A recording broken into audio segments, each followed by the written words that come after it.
बातमी अकोल्यातून। अकोल्याच्या सायकलच्या दुकानात 1,15,00,000ची रोकड जप्त करण्यात आली। गोरक्षण रोडवरील न्यू शर्मा ब्रदर्स सायकल दुकानातून ही रोख रक्कम जप्त करण्यात आली। ही रक्कम हवाल्याची असल्याचा पोलिसांना संशय आहे। दुकानदाराला हिशेब देता न आल्यानं पोलीस प्राप्तिकर विभागाची देखील आता मदत घेणार आहे।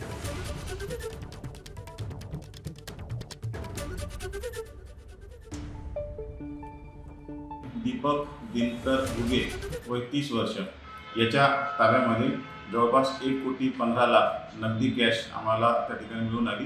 त्यांना या कॅशबद्दलचे कागदपत्र किंवा इतर माहिती विचारली असता त्यांनी कुठलेही समाधानकारक उत्तर न दिल्याने आम्ही ती सर्व कॅश पंचासमक्ष जप्ती पंचनाम्याप्रमाणे जप्ती केली आहे आणि त्या कॅशबाबतची माहिती आम्ही आयकर विभागाला कळवलेली आहे आणि आमची पुढील कारवाई सुरू आहे।